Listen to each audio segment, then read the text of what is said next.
అందరూ తెలియజేస్తున్నాను. గాలి తుఫాన్ చూస్తే భయము, కానీ దేవుని వైపు చూస్తే ధైర్యం. హల్లెలూయా.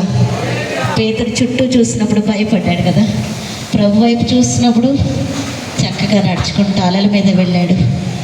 హల్లెలూయా. నాకు కూడా చాలా భయంగానే ఉంది. గాలి వైపు చూస్తే భయం. న్యూస్ పెడుతుంటే భయం వేస్తుంది. న్యూస్ ఎందుకు పెడతారా అనిపించింది నాకు. ఎన్నో వార్తలు వింటున్నాము, కానీ దేవుడు మన పక్షాన ఉన్నాడు. హల్లెలూయా. మనల్ని కాపాడే యెహోవా కునుకడు నిద్రపోడు. హల్లెలూయా. పాస్టర్ గారిని కూడా నేను ఈ సమయంలో బాగా అభినందిస్తున్నాను. ఎంతో ధైర్యము. ఆయన ఒక్కళ్ళే కాదు పట్టుదల, సంఘస్థులందరికీ అటువంటి పట్టుదల నేర్పించారు. దేవునికి వందనాలు చెల్లించుకుంటున్నాను. ఈ సమయం ఇచ్చినందుకు దేవునికి వేలాది వందనాలు చెల్లించుకుంటున్నాను. మరి చిన్న ప్రార్థన చేసుకుని దేవుడు మనతో మాట్లాడినట్లుగా ఒక చిన్న ప్రార్థన చేసుకుందాము. మీలో ఎవరైనా చేస్తారా? పాస్టర్ గారు, పాస్టమ్మ గారు ఎవరైనా సరే పర్వాలేదు, చిన్న ప్రార్థన చేయండి. మైక్ ఇవ్వండి. స్తోత్రం స్తోత్రం స్తోత్రం స్తోత్రం. పరిశుద్ధుడ యేసయ్య మీకు వందనాలు. స్తోత్రం స్తోత్రం స్తోత్రం. ఆయన ఇంత భయంకరమైన పరిస్థితుల్లో కూడా మీ సన్నిధిలో నీ వాక్యం వినడానికి ప్రభా, నీ బిడ్డలుగా ప్రభు మేము చేరి ఉన్నామయ్యా. నీ దాసురాలను మీ ఆత్మతో నింపి ప్రభు మాకు కావలసిన ప్రభా వర్తమానాన్ని మీరు దయచేయండి. శక్తి కలిగిన, జీవము కలిగిన నీ మాటలు, బ్రతికించే నీ మాటలు, ఓదార్చే నీ మాటలు, మా ప్రాణాలను సేదరించే నీ మాటలు ప్రభా, నీ సన్నిధిలో స్థిరపరిచే నీ మాటలు, నిత్య జీవానికి చేర్చే నీ మాటలు ప్రభా మాకు అందించి ప్రభు అయ్యా మమ్మల్ని బలపరిచి నీ రాష్ట్రంలో మమ్మల్ని సిద్ధపరచమని ప్రభా, నీ దాసురాలని ఆత్మతో నింపి అభిషేకించమని మేము పాదాలకు అప్పగించుకుంటూ యేసయ్య పరిశుద్ధ నామమున స్తుతించి వేడుకొంచున్నాం తండ్రి. ఆమేన్ ఆమేన్. దేవునికి వందనాలు. మత్తయి సువార్త 8వ అధ్యాయము 14-15 వచనాలు. మీకు కరెంట్ లేదు కాబట్టి నేనే చదువుతాను. మత్తయి సువార్త 8వ అధ్యాయము 14-15 వచనాలు. తరువాత యేసు పేతురు ఇంటిలో ప్రవేశించి జ్వరముతో పడి ఉన్న అత్తను చూచి ఆమె చెయ్యి ముట్టగా జ్వరం ఆమెను విడిచెను. అంతటా ఆమె లేచి ఆయనకు ఉపచారము చేయసాగెను. హల్లెలూయా. ఇదే సంఘటనని మనము మార్కు సువార్తలోను లూకా సువార్తలో కూడా చూస్తూ ఉంటాము. ఇక్కడ మరి పేతురు గారి అత్త తీవ్రమైన జ్వరము, మరొక చోట తీవ్రమైన జ్వరంతో బాధపడుచున్నట్లుగా రాయబడింది. ఆమె మరి జ్వరము మామూలుగా అయితే ఇదివరకు జ్వరం అంటే 1-2 రోజులు తగ్గిపోయేది. ఇప్పుడు జ్వరాలు అయితే రకరకాలు చూస్తున్నాము. డెంగ్యూ ఫీవర్స్ అని రకరకాల, మరి అవి మామూలుగా వదలటం లేదు. వైరల్ ఫీవర్స్ ఒకసారి ఒకరికి వస్తే ఇంటందరినీ చుట్టేస్తుంది. మరి డెంగ్యూ ఫీవర్స్ చూస్తున్నాము. అవి తగ్గినా కూడా దాని ప్రభావం చూస్తూ ఉన్నాం. ఒళ్ళు నొప్పులతో బాధపడడం, హాస్పిటలైజ్ అవ్వడం, ప్లేట్లెట్స్ తగ్గిపోవడం, ఇలా రకరకాల జ్వరాలు చూస్తూ ఉన్నాము. ఈమె కూడా మరి తీవ్రమైన జ్వరంతో పడి ఉంది అని ఉంటుంది. ఒక చోట మంచాన పడింది. ఆమె అలాంటి పరిస్థితుల్లో ఉన్నప్పుడు ప్రభువు ఆ గృహాన్ని దర్శించారు. ఆమె దగ్గరికి వెళ్ళి ఆమె చెయ్యి ముట్టగానే మరి జ్వరము వెంటనే ఆమెని విడిచిపోయింది. వైద్యుని అవసరం లేదు ప్రభువుకి. హల్లెలూయా. పరమ వైద్యుడు. మరి ఖర్చు లేదు. దేవునికి స్తోత్రము. వెంటనే క్షణంలో ఆమె స్వస్థపడింది. అయితే నేను ఈరోజు ఎంచుకున్న అంశం ఏంటంటే, ఆమె స్వస్థపడిన తర్వాత ఏమి చేసింది? ఆమె లేచి ఆయనకు ఉపచారము చేయసాగెను. హల్లెలూయా. మరి దేవుని నుంచి మనం ఎన్నో కార్యాలు పొందుకుంటూ ఉంటున్నాము. దేవుడు నిజంగా కనికర సంపన్నుడు. మన మంచితనం బట్టి కాదు, కానీ ఆయన మంచితనం బట్టి మనకి ఎన్నో కార్యాలు చేస్తూ ఉన్నారు. చేసిన తర్వాత మన యొక్క ప్రతిస్పందన ఎలా ఉంటుంది అనేది ఈరోజు మనము కొద్దిగా ధ్యానం చేసుకుందాము. మనం ఒక ఉద్యోగం కోసం ప్రార్థన చేస్తున్నాము. దేవుడు కనికరించి ఉద్యోగం ఇస్తున్నాడు. ఇప్పుడు నీ ఉద్యోగం నీకు ప్రాముఖ్యమైపోతుంది. దేవుని సన్నిధి నిర్లక్ష్యం చేస్తున్నావా? ఒకవేళ ఆ ఉద్యోగంతో దేవునికి సమయం లేనంతగా నువ్వు బిజీ అయిపోతున్నావా? దానివల్ల నీకు ప్రయోజనకరమా? ఏమాత్రమూ కాదు. ఏ ఆశీర్వాదమైనా సరే అది నిన్ను దేవునికి దగ్గరగా తీసుకొచ్చినప్పుడు మాత్రమే అది నిత్య జీవార్థమైన ఫలమును నీకు తీసుకొని రాగలుగుతుంది. లేకపోతే ఈ లోకము మట్టుకి అది ప్రయోజనకరము. నీవు దేవునికి దూరం అయిపోతే అది ఏ విధంగా నీకు ఆశీర్వాదకరంగా ఉంటుంది? ఇంకా అలాగే ఒక బిడ్డను అడిగావు. బిడ్డ నీకు ఇచ్చాడు, ఇప్పుడు నీవు బిడ్డ యొక్క ఆలనా పాలన చూసుకుంటూ నాకు ఇంకా సమయం లేదు దేవునితో గడపడానికి అని అంటే బిడ్డ నీకు విగ్రహం అయిపోయినట్టే. అది దేవుని సంతోషపరుస్తుందా? అది నీ జీవితానికి దీవెనకరంగా ఉండగలుగుతుందా? ఏమాత్రమూ ఉండదు. లేక ఒక మొబైల్ అడుగుతున్నావు, దేవుడు కనికరించి మొబైల్ ఇస్తున్నాడు. లేక ఒక టీవీ కొనుక్కుంటున్నావు, ఇది నిజంగా ఒక బ్లెస్సింగే కావచ్చు, కానీ ఆ బ్లెస్సింగ్ నిన్ను దేవునికి దూరం చేస్తే దానివల్ల నీకేమాత్రమూ ప్రయోజనకరము కాదు. మరి ఇక్కడ ఏం చేస్తున్నామంటే పేతురు గారి అత్త దేవునికి ఉపచారం చేసింది. It shows her gratitude. She expresses her gratitude towards Jesus. దేవుని పట్ల ఆమె యొక్క కృతజ్ఞతను వ్యక్తం చేసింది. జ్వరం విడిచిపోయింది కదా, నీరసంగా ఉంది కదా, ఆమె పడుకోవచ్చు కదా, కొంచెంసేపు రెస్ట్ తీసుకోవచ్చు కదా. లేదు, ప్రభు నన్ను జ్వరం నుంచి విడిపించాడు. ఇంత తీవ్రమైన జ్వరంతో నేను బాధపడుతుంటే నాకు ఒక పైసా ఖర్చు లేకుండా దేవుడు నన్ను స్వస్థపరిచాడు.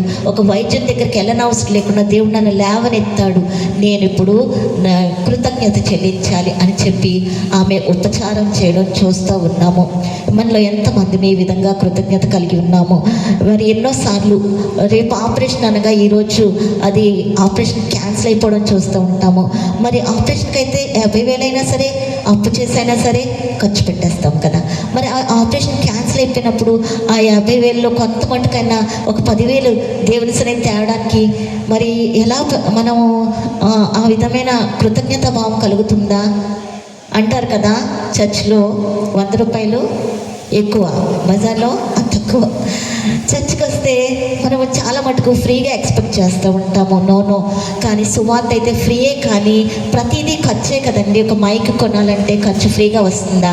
బైబిల్ ఖర్చే, బైబిల్ ప్రింటింగ్ ఖర్చు అవుతుంది. ఇవన్నీ మరి అరేంజ్మెంట్స్, చైర్స్, మ్యాట్స్, ఇవన్నీ కూడా ఖర్చుతో కూడినవే కదా. మరి ఆ అవసరం మనం ఎందుకు చూడలేకపోతున్నాము? ఇది కూడా మనకి ఉచితంగా ఎందుకు ఇవ్వకూడదు అనిపిస్తూ ఉంటుంది. నో, మరి ఒక హోటల్కి వెళ్తే ఒక ఇడ్లీ మనకి ఫ్రీగా ఇస్తాడా? ఇవ్వడు కదా. మరి చర్చ్ దగ్గరికి వచ్చేసరికి ఎందుకు ఫ్రీగా ఎక్స్పెక్ట్ చేస్తూ ఉంటాము? లేదు, మనం దేవుని వాక్యం ఎరిగిన మనం ఒకవేళ లోకస్తులు అలా చేయొచ్చు, వారికి తెలియదు కాబట్టి వాళ్ళకి కొంతవరకు ఉచితంగా ఇవ్వచ్చు. ఒక సహోదరుడు, ఒక దైవజనుడు అన్నాడు, నువ్వు బైబిల్ ఉచితంగా కంటే ₹1 పెట్టి కొనుక్కోమా అంటాడు. ఎందుకంటే డబ్బు పెట్టి కొనుక్కున్నది మనము కొంచెం వాల్యూగా ఎంచుకుంటూ ఉంటాము. కాబట్టి మనము దేవుని పరిచర్యకి మనము ఇవ్వాల్సి ఉన్నవారు ఉన్నాము. ఏ విధంగా మనము కృతజ్ఞతను వ్యక్తం చేయవచ్చును? నేను ఒక 4 పాయింట్స్ మీ మధ్య పంచుకోవాలనుకుంటున్నాను. ఈజీగా గుర్తుండడానికి నేను సా అనే అక్షరంతో ఈ 4 పాయింట్స్ నేను రాసుకున్నాను. మొదటిది సమయము, రెండవది శక్తి, మూడవది సామర్థ్యాలు, నాలుగవది సంపద. ఒక్కొక్కటి క్లుప్తంగా వివరించుకుందాము. సమయం గురించి చెప్తూ ఉంటున్నాను. లూకాసు వార్త 10వ అధ్యాయము 38 నుంచి 42 ఒకసారి చూసుకుందాము. లూకాసు వార్త 10వ అధ్యాయము 38 నుంచి 42. అంతటా వారు ప్రయాణమైపోవచ్చుండగా ఆయన ఒక గ్రామంలో ప్రవేశించెను. మార్త అను ఒక స్త్రీ ఆయనను తన ఇంట చేర్చుకొనెను. ఆమెకు మరియ అనే సహోదరి ఉండెను. ఈమె యేసు పాదముల యొద్ద కూర్చుండి ఆయన బోధ వినుచుండెను. మార్త విస్తారమైన పని పెట్టుకుని చేత తొందరపడి ఆయన యొద్దకు వచ్చి, ప్రభువా, నేను ఒంటరిగా పని చేయుటకు నా సహోదరి నన్ను విడిచిపెట్టినందున నీకు చింత లేదా? నాకు ఉండాలి. మనం దేవుని పోలికలోనికి మార్చబడాలి అంటే ఆయనతో సహవాసం లేకుండా అది సాధ్యము కానే కాదు. ప్రభువుతో ఎప్పుడైతే సమయం గడుపుతామో మనకి ప్రభు యొక్క హృదయం తెలుస్తుంది. తమ దేవునిని ఎరుగువారు బలము కలిగి గొప్ప కార్యాలు చేదురని దేవుడు సెలవిస్తూ ఉన్నాడు కదా. తమ దేవుని ఎరుగువారు ఎప్పుడు ఎరుగుతామో, ఎప్పుడు ఆయనని పర్సనల్గా తెలుసుకోగలుగుతాము అంటే ఆయనతో ఏకాంతంగా గడపాలి, ఆయనతో సహవాసంగా గడపాలి. ప్రభు మరి ఈ లోకంలో శరీర రీతిగా వచ్చినప్పుడు ఆయన మనకు మంచి మాదిరి చూపించారు. అనేక మార్లు చూస్తూ ఉంటాము. ఆయన ఒంటరిగా కొండకు వెళ్ళాను, ఆయన అరణ్యములోనికి వెళ్ళాను. ఆయన గెత్సెమనే తోటలో కూడా శిష్యులతో వెళ్ళారు. కానీ శిష్యులను అక్కడ ఉంచి ఆయన మరికొద్ది దూరం వెళ్ళి ఒంటరిగా ప్రభుతో తండ్రితో సమయం గడపడం చూస్తూ ఉంటాము. మనం సహవాసం ఎంత ముఖ్యమో అలాగే ఏకాంత ప్రార్థన. ప్రభు నీతో పర్సనల్గా మాట్లాడతాడు. నీతో నీ విషయాలంటే ఆయనకు తెలుసు. ఆయన మనవలే అన్ని విషయాలు శ్రమపడి శోధించబడ్డాడు కదా. మన సొంత వాళ్ళు మనల్ని మోసం చేయడం, మన బెస్ట్ ఫ్రెండ్స్ మన వెనక్కి తిరగడం అన్నీ ఆయనకు తెలుసు. ఒకవేళ కొన్నిసార్లు ఇంట్లో వాళ్ళు కూడా అర్థం చేసుకోలేని పరిస్థితి మనకి ఎదురవుతూ ఉంటుంది. అలాంటి మరి సమయంలో ప్రభు యొక్క మాటలు మనం ఎంతగా ఓదారుస్తూ ఉంటాయో. ఎన్నోసార్లు కృంగిపోయిన పరిస్థితుల్లో ప్రభువు మనల్ని లేవనెత్తుతాడు. మరి ప్రభు అంటాడు, నిన్ను ఎన్నడూ విడవను, నిన్ను ఎన్నడూను ఏ మాత్రమును ఎడబాయను అంటాడు. మరి శ్రమ దినమున నువ్వు కృంగిపోతే నువ్వు చేతకాని వాడు అవుతావు. నిజమే. మరి ఈ మాటలు కూడా మనం ఎన్నోసార్లు నన్ను ఓదార్చినవి. నువ్వు శ్రమ దినమున కృంగిపోతే నువ్వు చేతకాని వాడు అవుతావు అని. మరి మనము కృంగిపోని అవసరం లేదు. ఎందుకు అంటే మన దేవుడు నమ్మదగిన వాడు. ఆయన ఎన్నడూ విడువడు, ఆయన ఎన్నడూ ఎడబాయుడు. కొన్నిసార్లు చనిపోవాలనే పరిస్థితి కూడా నేను ఫేస్ చేశాను. కానీ మళ్ళా నేను దేవుని బట్టి ధైర్యం తెచ్చుకుని నేను చావను, సజీవుడన యెహోవా క్రియలు వివరించేదను అనే వాక్యము ద్వారా నేను బలపరచబడ్డాను. దేవునితో ఎప్పుడైతే నువ్వు గడుపుతావో నువ్వు you can become very stronger. మరి ఆత్మ సంబంధంగా నువ్వు బలం పొందుతావు, మానసికంగా నువ్వు బలం పొందుతావు. నిజానికి నేను 90% డిజబిలిటీతో ఉన్న డాక్టర్స్ నన్ను చూసినప్పుడు 90% డిజబిలిటీ. బట్ మరి దేవుడే నా బలము. నేను మరి పాస్టర్ గారు చెప్పినట్టు ఇదే ప్రాంతంలో నేను 2002 సంవత్సరంలో రిట్రీట్ మరి పెట్టాను. నిజానికి నేను ఒక కాలు కూడా అడుగు మోపలేను. ఎలా జరిగింది నాకు తలుచుకుంటేనే నాకు ఆశ్చర్యం అవుతుంది. ఎలా చేశాను? దేవుడు నాకు ఇచ్చిన విశ్వాసం అనే వరము.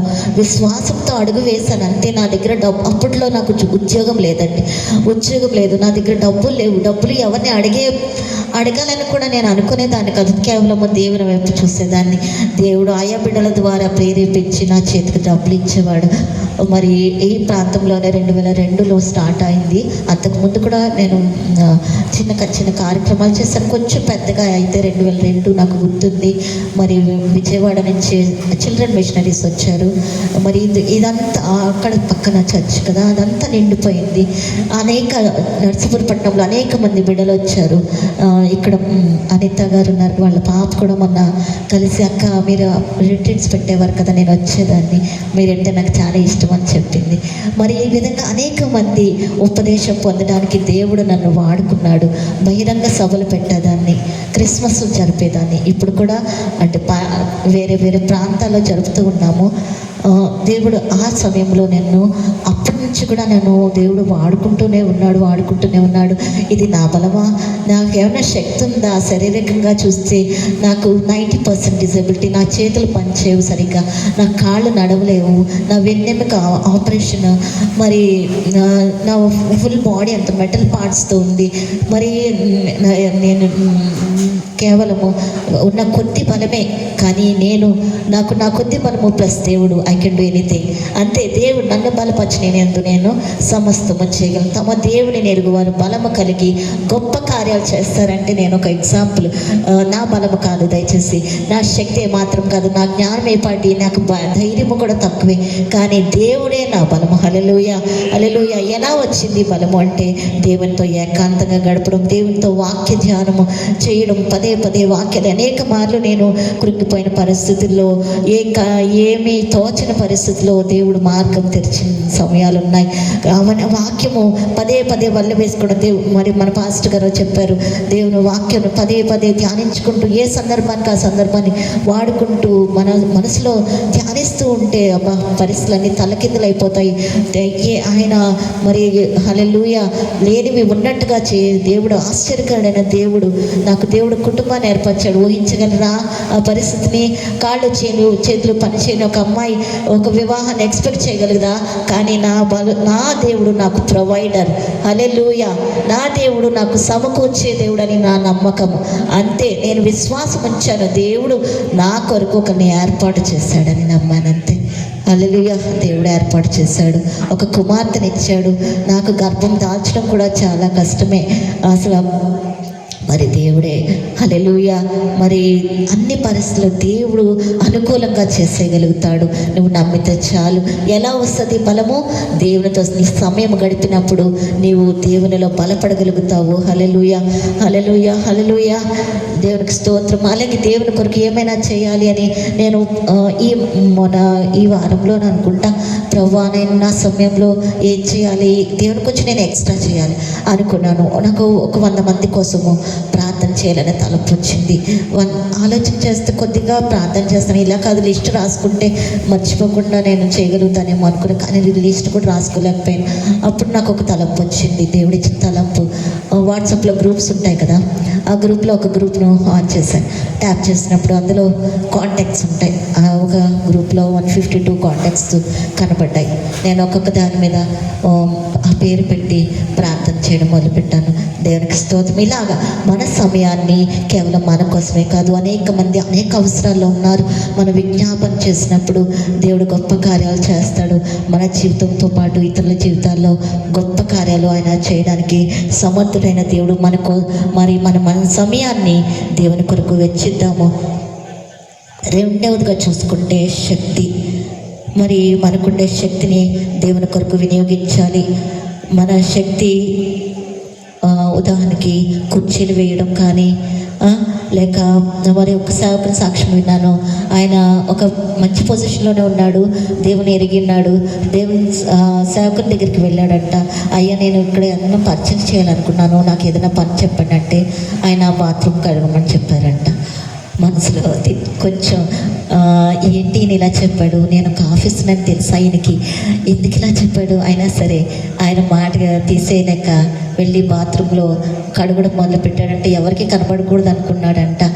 అయితే అక్కడికి వెళ్ళేసరికి ఆయన కంటే ముందుగా కొంతమంది వచ్చి అక్కడ బాత్రూంలు కడగడం చూశాడంట. అప్పుడు ఆయన అనుకున్నాడు, దేవునికి స్తోత్రం, హల్లెలూయా. కాబట్టి ఇది ఏమాత్రం సిగ్గుపడే పరిచయం కాదు. ఒకవేళ మరి లోక దృష్టిలో అది ఒక తక్కువ పనిగా అనిపించవచ్చు, కానీ ఏ పని చేసినా కూడా మీరు ఏమి చేసినానో ప్రభువు నిమిత్తమై చేయండి అన్నారు. మనం ఇక్కడికి వచ్చి ఏదైనా చేపలు వేసినా మన పాస్టర్ గారి కోసం కాదు, పాస్టర్ అమ్మ గారి కోసం కాదు, దేవుని కోసం మనం చేస్తున్నాము. కుర్చీలు తుడిచినా, కుర్చీలు సర్దినా, ఒక సేవకుడైతే అందరూ చర్చ్ లోపలికి వెళ్ళిపోయాకంట ఆ చెప్పులు తుడిసేవాడంట. చెప్పులు తుడిచి వాడిని ఒత్తుగా పెట్టేవాడంట. తర్వాత ఆయన జీవితంలో గొప్ప కార్యం జరగడం నేను విన్నాను. వాళ్ళ కూతురికి ఒక ఫారినర్ వచ్చి వివాహం చేసుకుంటాను. నేను గతంలో చాలా కాలం క్రితం ఈ సాక్షి విన్నాను. హల్లెలూయా. నువ్వు ఏ చిన్న పని చేసినా, నీ శక్తి ఏదైనా సరే, నువ్వు ప్రార్థించినా, నువ్వు కుర్చీలు సర్దినా, నువ్వు మ్యాట్స్ వేసినా, లేక నువ్వు వంట చేసినా, ఏమి చేసినా సరే నువ్వు దేవుని కోసమని చెయ్యి. దేవుడు దానికి తగిన ప్రతిఫలం ఇస్తాడు. ఈ లోకంలో ఇస్తాడు, దేవుని నిత్య రాజ్యంలో కూడా నీకు తగిన బహుమానము ఆయన ఇస్తాడు. మరి దేవుడికి స్తోత్రం. అలాగే మనకున్న సామర్థ్యాలు. మూడవదిగా సామర్థ్యం అంటే కొంతమందికి బోధించే కృపావరం ఉంటుంది, కొంతమందికి పాడగలుగుతారు, చక్కగా పాడగలరు. వారు పాడినప్పుడు అనేక మంది కన్విక్ట్ అయిపోతూ ఉంటారు, ఒప్పుదలలోకి వచ్చేస్తూ ఉంటారు. కొంతమంది బోధిస్తే దేవుడు విన్న వారిలో క్రియ చేస్తుంటారు. కొంతమందికి ప్రార్థించే వరం ఉంటుంది, వాళ్ళు ప్రార్థన చేస్తే గొప్ప కార్యాలు దేవుడు చేస్తూ ఉంటాడు. మరి సామర్థ్యాలకు వచ్చినప్పుడు ఎన్నో సామర్థ్యాలు మనం చూస్తూ ఉంటాము. కొంతమంది వంట బాగా చేయగలుగుతారు, వంట చేసి అందరికీ పెట్టగలుగుతూ ఉంటారు. అది నువ్వు చేసే ఏ పనైనా సరే, నీకు నా తలాంతి ఏదైనా. ఒక అమ్మాయి జోనీ ఎరిక్సన్, కొంతమంది వినుంటారు, ఆమె కూడా కాళ్ళు చేతులు పంచవు అంటే మధ్యలోనే ఒక స్విమ్మింగ్ పూల్లో దూకడం బట్టి తన కాళ్ళు చేతులు పోగొట్టుకుంటుంది, ప్యారలైజ్ అయిపోతాయి. తన నెక్ కూడా పంచేది తనకి. ఆ అమ్మాయి దేవునికి దగ్గరకు వచ్చినప్పుడు, దేవునిలోకి బలపడినప్పుడు ఆమె తన నోటితో బ్రష్ పెట్టుకొని పెయింటింగ్స్ అద్భుతంగా పెయింటింగ్స్ వేస్తూ ఉంటుంది. మీరు ఒకవేళ తెలియకపోతే గూగుల్లో కొట్టి చూడండి, జోని ఎరిక్సన్ టాడా.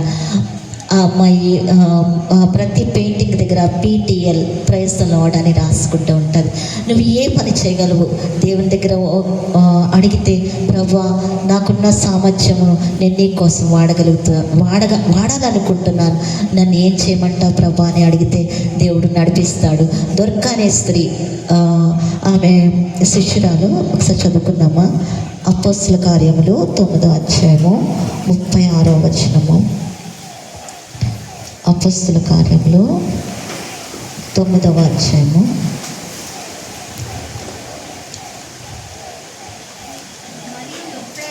40 తబితాను ఒక శిష్యురాలు ఉండెను.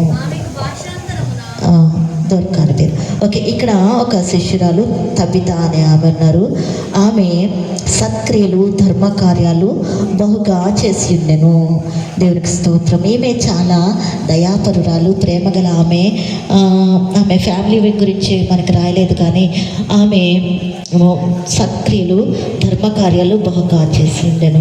తర్వాత మనం చూస్తూ ఉంటాము, ఆమె ఏమి చేసింది అంటే తనకున్న పని, తనకు చేతనైన పని ఏంటంటే చక్కగా అల్లికలు అల్లడం.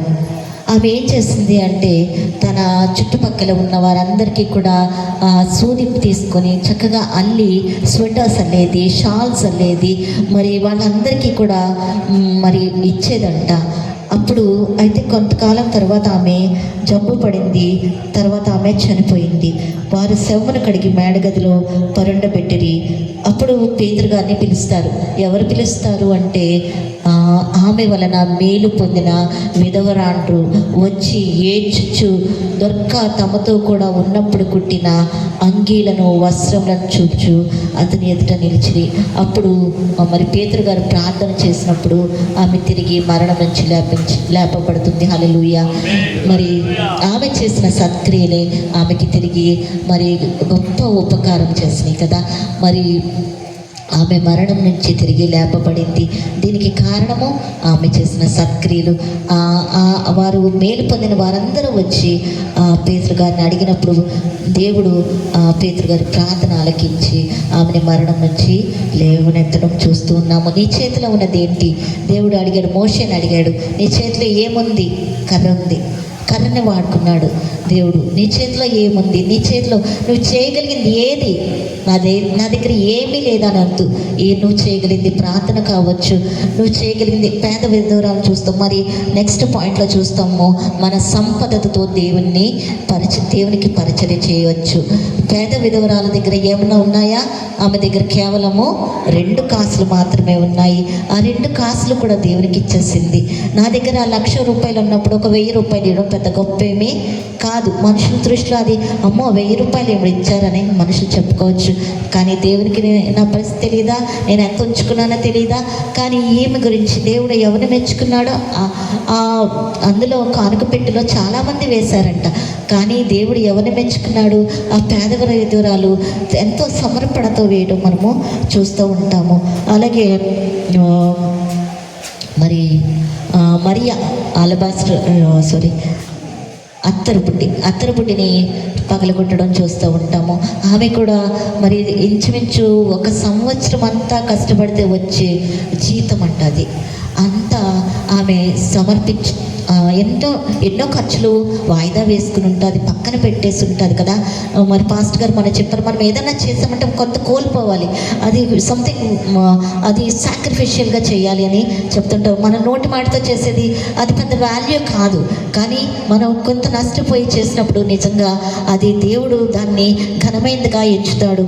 మరి మార్కు సువార్త 14వ అధ్యాయము ఒక చిన్న మాట చూద్దాం. ఇక్కడ మార్కు సువార్త 14వ అధ్యాయము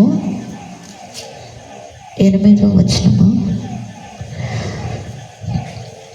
అందరూ అన్నారు, ఎందుకు ఈ అత్తరును ఇలా నష్టపరుస్తున్నావు, దీన్ని పేదలకు ఇవ్వచ్చు కదా, వాళ్ళకి పేదల మీద ప్రేమ కొద్ది కాదు.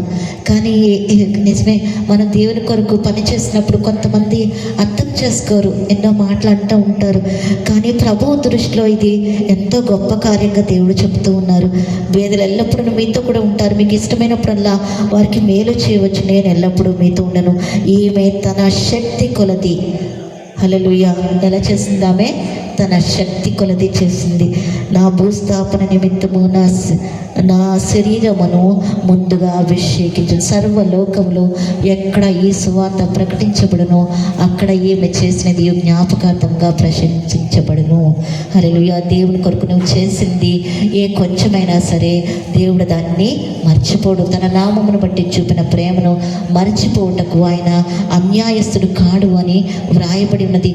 నీ సంపదతో నీకున్నది ఏదైనా సరే నువ్వు దేవునికి అప్పగిస్తే దేవుడు దానిని దీవెనకరంగా, అనేకులకు దీవెనకరంగా మార్చేస్తాడు. ఇందాక దొర్కా అనే స్త్రీ గురించి చెప్పాం కదా, మరి ఆమె చనిపోయి తిరిగి లేచినప్పుడు అనేకులు ప్రభువునందు విశ్వాసం ఉంచారంట. నువ్వు చేసే సత్క్రియల ద్వారా అనేక మంది దేవుని యొద్దకు రాగలుగుతూ ఉంటారు. నేను ఒక ఉద్యోగం వచ్చిన కొత్తలో నా దగ్గర మామూలు మొబైలే ఉండేది. నాకు స్మార్ట్ ఫోన్ కొనుక్కోవాలనుకున్నాను. నేను దానికోసం కొంత డబ్బులు దాచుకున్నాను. నాకు గుర్తున్నది 13,000 అనుకుంటా. నాకు అప్పట్లో ఇన్ని యాప్స్ లేవు, మనకి ఆన్లైన్ షాపింగ్ అది నాకు కొత్త, అసలు స్మార్ట్ ఫోన్ వాడటమే తెలియదు. మా సండే స్కూల్ పిల్లలు, కొంచెం యూత్కి వచ్చిన పిల్లలు ఉన్నారు, వాళ్ళని అడిగితే అక్క ఇదిగో మైక్రోమ్యాక్స్, నాకు గుర్తుంది ఫోను, అప్పట్లో మైక్రోమ్యాక్స్ మైక్రోమ్యాక్స్ ఇంత బడ్జెట్లో వస్తుంది అక్క అని చెప్పారు. అది 13,000 అనుకుంటా. నాకు ఈ మధ్య ఆ టైంలోనే ఒక అమ్మాయి వచ్చింది నా దగ్గరికి, అక్క నాకు కొంచెం సహాయం చేయాలి అని అడిగింది. నా దగ్గర ఉన్న డబ్బులతోటి నేను మొబైల్ కొనుక్కోవాలని పక్కన పెట్టుకున్న డబ్బులు, మరి ఎలా చేయాలి? నేను ప్రార్థన చేసుకున్నాను. అప్పటికే 2,000 తగ్గినట్టుంది మొబైల్. నేను ప్రార్థన చేసుకున్నాను, ప్రభువా మొబైల్ కనుక 2,000 తగ్గిస్తే ఆ 2,000 నేను ఆ అమ్మాయికి ఇచ్చేస్తాను ప్రభు అని ప్రార్థన చేసుకున్నాను. చాలా టు మై అస్టానిష్మెంట్ నాకు మరి వాళ్ళు మళ్ళీ కాల్ చేసి, అక్క బిగ్ మిలేనియం సేల్ వచ్చింది అక్క, 2,000 మళ్ళీ 2,000 తగ్గించాడు అక్క అని చెప్పినప్పుడు నిజంగా దేవుడు నా ఆశ తీర్చాడని, ఇమ్మీడియట్గా ఆ 2,000 అమ్మాయికి ఇవ్వడం కోసమే దేవుడు మొబైల్ రేట్ తగ్గించాడని మరి ఆ 2,000 అమ్మాయికి నేను ఇవ్వడం జరిగింది. నువ్వు దేవుని కొరకు ఏదైనా ఆశపడు, దేవుడు దాన్ని నెరవేరుస్తాడు. ఇంకొక చిన్న సంఘటన, దేవునికి మహిమ కలుగును కాక, మా పేరెంట్స్ నాకు మేము ముగ్గురము, 2 అక్కా చెల్లెము, ఒక తమ్ముడు ఉన్నాడు. మా ముగ్గురికి ఉంగరాలు కొనాలనుకున్నారు. ఉంగరాలు కొనాలనుకుంటే నేనన్నాను, నాకు ఉంగరం వద్దు, నాకు డబ్బులు ఇచ్చేస్తే నేను ఆ డబ్బుల్ని రిటైన్ పెట్టుకుంటాను, వాడుకుంటాను అన్నాను. సరే నీ ఇష్టం అన్నారు వాళ్ళు. తమ్ముడికి వాళ్ళ చేయించారు, వాళ్ళ లెటర్ వచ్చేలాగా ఫస్ట్ లెటర్ వాళ్ళిద్దరికి చేయించారు. నేను చేయించుకోలేదు. నేను దేవుని పరిచర్య కొరకు, అప్పుడు నాకు చాలా థర్స్ట్ ఎక్కువగా ఉండేది, దేవుని కొరకు ఏదైనా చేయాలని బాగా ఆశగా ఉండేది. సో నేను ఆ డబ్బుల్ని పరిచర్య కొరకే వాడుకున్నాను. చాలా కాలం తర్వాత మా చిన్నాన్నగారు చనిపోయారు. మా చిన్నమ్మ వచ్చి చెప్పింది, అమ్మ నీకు చిన్నాన్నగారు 10,000 ఇమ్మని చెప్పారు, ఆయన చనిపోయిన తర్వాత వచ్చిన డబ్బుల్లోంచి ఇమ్మన్నారు అని చిన్నాన్నగారు అంటూ ఉండేవాళ్ళు. ఇప్పుడు నా దగ్గర డబ్బులు లేవురా, మా నాన్నగారు అన్నయ్య అవుతారు కదా, తర్వాత ఇస్తాననేసి. మరి అదేవిధంగా ఆ 10,000 తోటి ఆంటీ చెప్పింది, మళ్ళీ నువ్వు ఉంగరం చేయించుకో అని చెప్పింది. నేను ఆ డబ్బులతోటి ఉంగరము, దాంతోపాటు చిన్న ఇయర్ రింగ్స్ కూడా వచ్చినాయి. హల్లెలూయా. దేవుడు మరి నీవు దేవుని కొరకు ఏదైనా పెడితే దేవుడు దాన్ని అనేక రెట్లుగా ఆశీర్వదించి తగిన సమయంలో నీకు తప్పకుండా ఫలమిస్తాడు. ఈ లోకంలో ఇస్తాడు. ఈ లోకంలో ఒకవేళ ఆలస్యమైన నిత్య జీవంలో తప్పకుండా దాని యొక్క ఫలాన్ని నువ్వు చూడగలుగుతావు. ఇది నా జీవితంలో అనుభవపూర్వకంగా జరిగిన విషయాలు. దేవునికి సమస్త మహిమ కలుగును గాక. మరి నీవు ధనవంతులైతే తమ ధనముతో దేవుణ్ణి వెంబడించాలని ఉంది. తమ ధనాన్ని, ఇహలోకము ధనవంతులైన వారు తమ ధనాన్ని దేవుని రాజ్య వ్యాప్తి కొరకు వాడాలి. మరి ఒక సేవకుడు, మేము రాజమండ్రి ఫ్యామిలీ సెమినార్కి సేవకి వెళ్ళాము. అప్పుడు మాకు ఒక గెస్ట్ హౌస్ ఇచ్చారు. మేమేమి సేవకులుగా వెళ్ళలేదు, పార్టిసిపెంట్స్గానే వెళ్ళాము. అయినా సరే ఆ సేవకుడు మాకు అరేంజ్ చేశారు. మా పక్క పోర్షన్లో స్పీకర్స్ ఉన్నారు. ఇంతకీ ఆ హౌస్ ఏంటి అంటే అది ఒక ఇంజనీర్ గారంట. అది మొత్తం కూడా చాలా బాగుంది. ఒకవేళ అద్దెకిస్తే ఒక 20,000 రావచ్చు. ఆ మొత్తం హౌస్ అంతా కూడా పైన కూడా ఉంది, కానీ కింద పోర్షన్ మొత్తము అదంతా కూడా దేవుని సేవకనే ఇచ్చేసాడంట. దేవుని సేవకులు ఎప్పుడు వచ్చినా సరే అందులో దిగుతారు. చాలా చక్కగా ఉంది. ఏసీ రూమ్, అది ఒక బెడ్రూమ్ అయితే ఏసీ రూమ్ ఉంది, అటాచ్డ్ బాత్రూమ్ ఉంది, మంచి హాల్ ఉంది, డైనింగ్ హాల్ ఉంది, పక్కన ఇంకో బెడ్రూము, మళ్ళీ కిచెన్ ఉంది. ఆయన నిజంగా మరి ప్రతి నెల ఒక 20,000 సంపాదించుకోవచ్చు కదా ఆలోచిస్తే. ధనం మీద ఆశ ఉన్నవాడైతే. కానీ ఆయన ఆ ఇంజనీర్ గారు దేవుని కొరకు ఏదైనా చేయాలి అని ఆలోచన చేసి మరి దేవుని కొరకు సమర్పణతో ఆ ఇల్లు పూర్తిగా దేవుని సేవకు అంకితం చేశారు. హల్లెలూయా. మనం కూడా మన చేతిలో ఒకవేళ పేద ధనిక తేడా లేదండి. దేవునికి ఇవ్వాలని ఆశపడు, దేవుని కొరకు చెయ్యాలని ఆశపడు. నీవు ఆశపడితే చాలు. నీవు ఏ స్థితిలో ఉన్న ఆ స్థితిలో దేవుడు నిన్ను వాడుకోగలడు. ఏ బలము లేని నన్ను దేవుడు వాడుకుంటున్నాడు. ఏ శక్తి లేని జోని ఎరిక్సన్ వాడుకున్నాడు. మరి దేవుడు నిన్ను వాడుకోలేదా? నీ జ్ఞానం లేదా? నీకు అక్షర జ్ఞానం లేదా? అయినా సరే యేసు ప్రభు గారు ఏర్పరచుకున్న శిష్యులు అక్షర జ్ఞానం కలవారా? వాళ్ళు జాలర్లు కదా చాలామంది. మరి కొంతమంది లూకా వైద్యుడుగా చెప్పుకుంటున్నాము, అనేక మంది జాలర్లు, వాళ్ళలో అక్షర జ్ఞానం లేని వారు ఉన్నారు. దాంతో సంబంధం లేదు. నాకు చదువు లేదు అనుకోక్కర్లేదు, లేక నాకు డబ్బు లేదు అనుకోక్కర్లేదు. దేవుడు బలవంతులను సిగ్గుపరచడానికి బలహీనలనే ఎన్నుకుంటానంటున్నాడు. హల్లెలూయా. జ్ఞానులను సిగ్గుపరచు నిమిత్తము జ్ఞానము లేని వారిని ఏర్పాటు చేసుకుంటానంటున్నాడు. దేవునికి సమస్త మహిమ కలుగును కాక. కాబట్టి దేవుని వల్ల మేలు పొందుచున్న మనము కేవలము ఆ మేలుతో సరిపెట్టుకోవద్దు, కానీ తిరిగి దేవుని పట్ల మనము కృతజ్ఞత కలిగి ఉందాము. దేవుని సన్నిధిలో దేవా నేను నీకేమి చేయగలను, దేవా నీవు నాకు ఇచ్చావు కదా, మరి తిరిగి నన్ను ఏమి చేయమంటావు అని మనం కృతజ్ఞత భావం వ్యక్తం చేసి తిరిగి ఆ వనరుల్ని దేవుని మహిమ కొరకు వాడదాము. అది మరి దేవుని సంతోషపరచడమే కాదు, మన జీవితానికి దీవెనకరము, అనేకులకు దీవెనకరంగా దేవుడు దాన్ని వాడుకోగలుగుతాడు. దేవుడి మాటలు మన వెనుకట్లో ఆశీర్వదించును గాక. హల్లెలూయా. ఆమేన్.